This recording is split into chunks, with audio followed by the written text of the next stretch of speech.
Welcome to 411 Now. If you're new here, please allow me to introduce myself. My name is Will Finley, and I am the independent crime journalist behind the content of this channel, 411 Now, and I'd like to welcome you to my channel.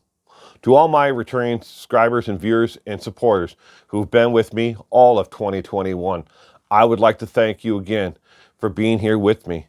I wouldn't and couldn't do it without you. Thank you very much again. Today, we're taking a look at Kegan Anthony Kline.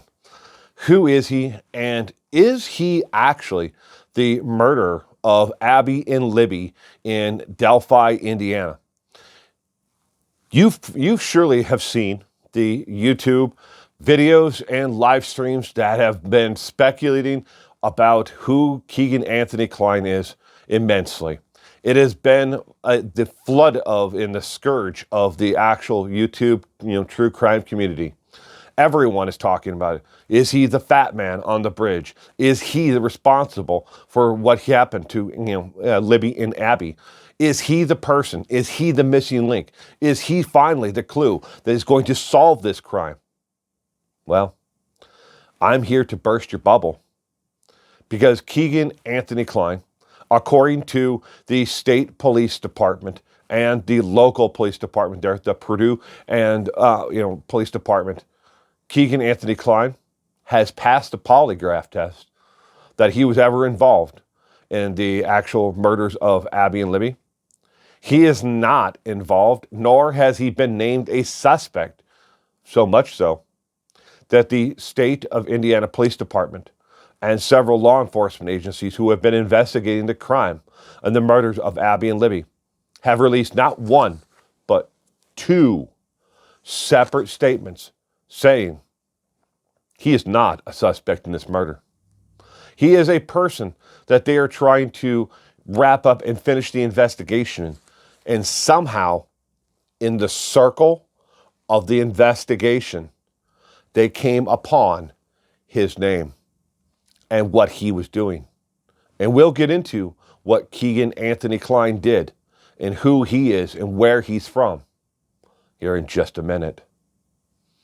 Kegan Anthony Kline, a loner, a man who's kept to himself, who's bounced around from job to job over the years, not really amounting to much, has some college experience, studied at the University of Nevada, Las Vegas, has been a card dealer, blackjack and poker dealer on and off, but has never been able to really stick with any one type of occupation.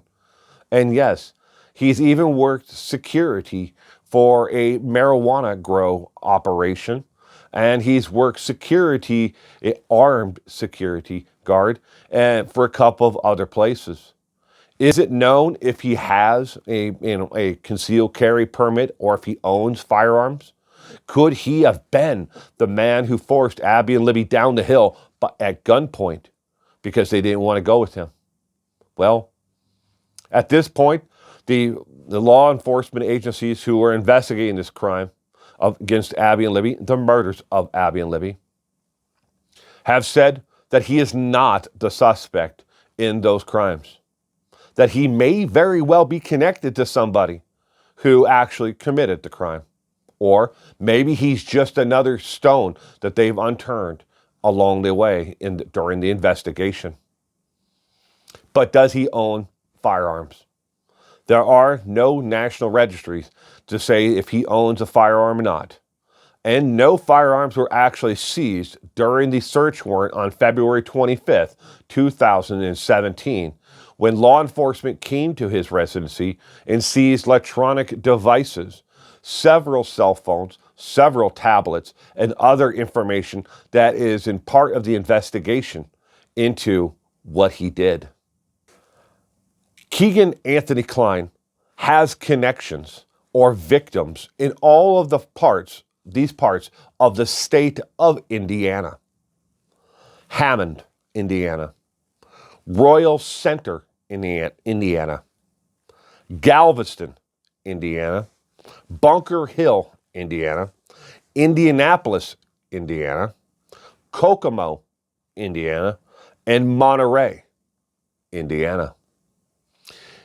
Keegan Anthony Kline is actually from the Galveston, Indiana area. As far as law enforcement would say, when asked if he has ever been to Delphi, Indiana, and has victims in that area, they said that they would not, at this time, confirm nor deny any connection to him and the Delphi, Indiana area. They said that this is an ongoing investigation, and at this time, they are not making any statements either accepting or denying that he has ever been or he has had a victim or anyone connected to the Delphi, Indiana area. A lot of people have speculated online that he is somehow connected to the Delphi case. Maybe he had fooled Abby or Libby or both into what he had done. Or maybe somehow he had fooled an older sibling or a cousin or somebody else related to them. Again, on February 25th, when they served a search warrant at his residency, it was done with the Peru, P-R-E-R-U, Peru Police Department, the Indiana State Police Department, and the FBI. And then after they seized the electronic devices from Kegan Anthony Kline, he then turned over an additional cell phone, an iPhone, which he had scrubbed all the data from, deleted all the apps that he had been using. Now, let's get into what he's actually being held on right now, what charges, where he did his actual crimes. Kline had set up multiple, not one, multiple different fake profiles on social media. His most popular was Anthony_shot. And he had stolen the actual photographs of a young man who was an actual model. And he had done some work as a model, and he done some advertising work, but he was also what you would call an Instagram influencer. Meaning a lot of people followed the original model, but not Kegan Anthony Kline. Some of the places that he had done his actual fake profiles include Snapchat, Instagram, Meet Me, Facebook, Twitter, and a site called Kiki Messenger. He had set up fake profiles with photographs and everything else and a bio, all of it. What did he actually do? What is he being held on at this point right now? 30 different charges right now. And according to the DA, a statement that they released just last week, there may very well be additional charges, especially in light of him turning over the additional cell phone that he had scrubbed the data, photos, and the links to different social media from before handing it over. Knowing that it was part of the search warrant that they were there to receive, and then handing it over later, after he scrubbed the actual data from it, he could be facing additional charges. Charges of destruction of evidence and hindering prosecution. But right now, 30 charges, including child pornography and exploitation of a minor.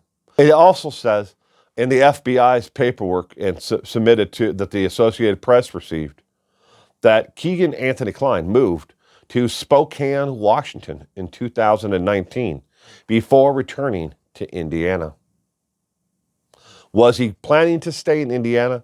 We don't know at this point. Anthony Kline, is he responsible for the deaths of Abby and Libby in Delphi, Indiana?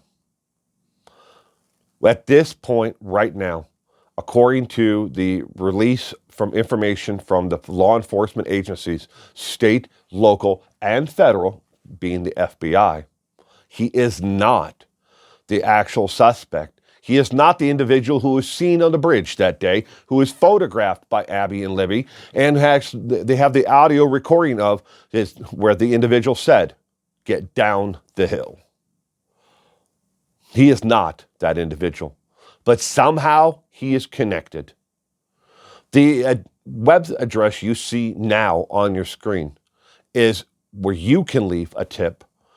In this case, the Delphi case, if you know anybody who may have been involved with this individual. You can also leave a tip if you know somebody who was naive enough to actually have sent this individual photographs. And this is how his scam worked. He would get online underneath one of these fake profiles that he'd set up, Anthony_shots, chat young women up as young as 10, 11 years of age, all the way up to 17, convincing them that he was this young model. And he chatted them up, became friends with them. He would ask them for photos, and then slowly but surely he broke them down. He was very good at what he did. They thought that they were speaking to a young model who was interested in them. And eventually he'd ask for additional photos.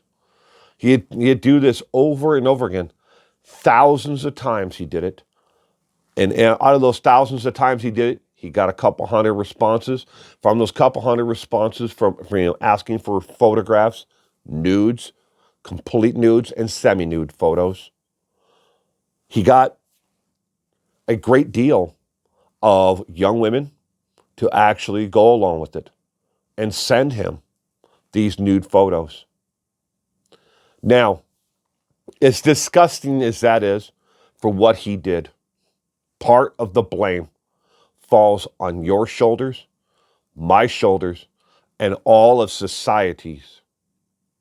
We allowed these young women to believe that this was an appropriate action, that their self-worth and their self-value wasn't enough, that they needed to seek the approval of somebody else. That is our fault. We didn't lift these young women up enough. And we as society, aunts, uncles, sisters, brothers, mothers, fathers, doesn't matter what the relationship is, we haven't done enough. Thank you for joining me today. Again, if you like this video, please give it a thumbs up.